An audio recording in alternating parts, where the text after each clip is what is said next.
What is going on, guys? This is All Gaming with my review of Kill la Kill episode 10. And this episode, if it wasn't for that second fight, then to me this episode would not been that good. Now I did enjoy the second fight way more I did than the first one, because to me that first fight, it was kind of whack, to be honest. Like Houka's probe regalia, it was nothing special really. So it starts off with a flashback about how Houka and Sasuke met. And basically Houka was like some hacker, and he actually managed to hack into the Kirin in their company. I believe it's called Revox. I'm probably butchering that name. But he hacked into that, and while he was putting down their stock, they had tracked him down in almost an instant, because we actually see, like, on a satellite or a radar, they actually pinpoint where he was, and all these people, stormed in to get him in a matter of seconds. So of course he was like running away, but it's not like he could go far because the people tracked him down quite easily. But he was actually found by Sasuke, and even though he was like basically begging for his life, like right away she actually, invited him to the school. And so during their fight, like, even though his regalia did look pretty cool, it was nothing special. I mean, yeah, he could like study her and gather all this data, but what they really do, power wise, like the only thing that he did was like basically, anticipate her moves by like reading it. But of course, to counter that, she just had to be, kind of reckless for the fighting style. And then, his other main feature, which is camouflage, which made him invisible, which to me was like nothing special. We have seen characters like Sanagayama and Ira, and they're awesome uniforms, but then we have Houka, who kind of has just like lame powers, to be honest. So Ryuko like beat him like rather quickly, because we see that she like basically made Senketsu eye, gigantic, so that it would cover the entire battlefield. And since he was hiding, like all she had to do was just attack everywhere, and she was guaranteed, to hit him. So after that, he was like exposed, but to actually, get out of the fight and possibly, losing his uniform, he actually forfeits. Now I thought by doing that, he'll actually keep his uniform because it wasn't destroyed, but it seems that Sasuke actually confiscated it, because now he was like wearing some jumpsuit. But earlier we see Ira, he is now a no star as well, just like Houka is now, and they had joined Mako in the observer seats. And it was funny, how how Mako and Ira was going back and forth, and then when Houka came in there, it was just this huge tension between him and Ira. So that right there was definitely interesting. Like, even though these guys are so high up, and they're like in Sasuke's inner circle, they all don't get along. And even Sanagayama and Nonon, even those two were arguing as well. So like, even though Sasuke has gathered all these people here, it doesn't mean that they all get along. I mean, yeah, they follow her because her word is absolute, but it doesn't mean that they're like friends or anything. So that right there should go to show you like all this tension that these characters have, that they are like never really able to share with one another.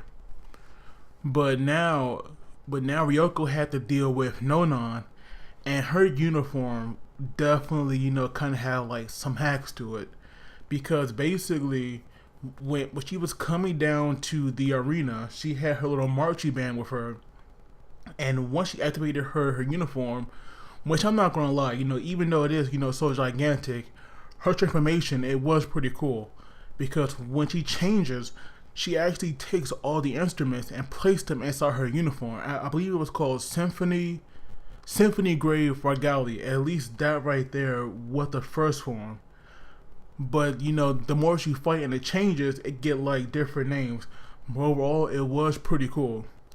And so she could like basically, like use music as a weapon, which to me, it was awesome. I definitely, like her uniform way more than Houka, like with no question.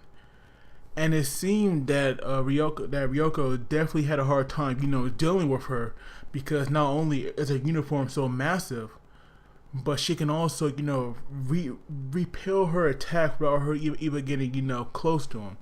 And then we have the leader of Nudist Beach, the homeroom teacher, Aikiro, I think that's how you say his name.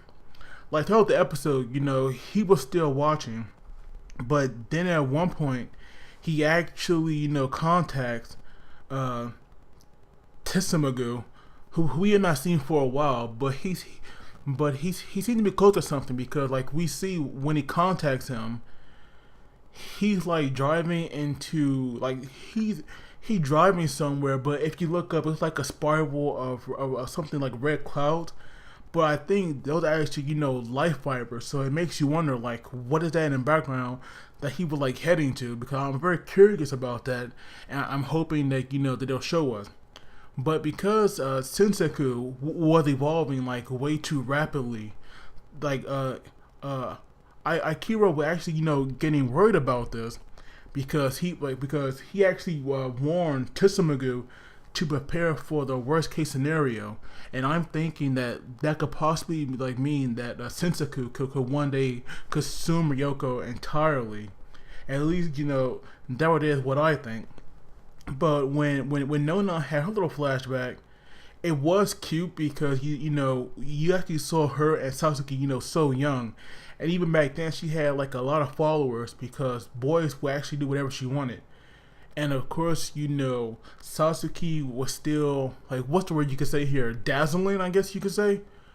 Because, like, her and Nonon, they're, like, best friends. Like, even though Sasuke, still seems so cold. And even back then, she had, like, this mean expression on her face. Nonon, would still follow her no matter what. And so she actually was right about them, about those two having, like, a different relationship compared to everybody else because they are best friends. But I'm not sure how high Sasuke actually considers her. I mean, yeah, she's an Elite Four, but it's not like if she loses, she can keep her uniform. I'm pretty sure she'll still fall to the rest of them and be no stars. But now, and her musical attacks, they actually were pretty cool. Like that giant clarinet missile thing, like that was cool. And it also is like it's definitely impressive the way Ryuko can use Senketsu in so many ways. I mean, not only is it a uniform, but it could also be used as a weapon as well besides her scissors. And of course, we got some fan service back during our fight with Houka when she made that eye so gigantic. The rest of her uniform it was shrinking. So that right there was like a major fan service point in this episode. And I definitely got a chuckle in the beginning where we have Mako family and about how they were like standing in front of the store, and Motoro, he was saying that with all these people here, it'll be easy for him to feel like a TV set. And then we have their mother, who was looking so nice, actually choking the life out of him. That right there was like definitely hilarious to me, at least. But once Nonon had enough of this because Ryuko actually took a part of Senketsu and wrapped it around her regalia and pulled it down to her level.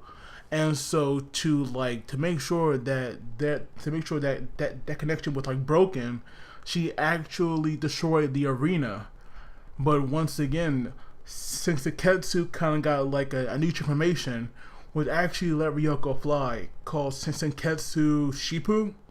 I'm probably saying that wrong, but Shippu, it means gale. And now that she can fly, we have even Sasuke, who was like rather surprised that it could change so rapidly.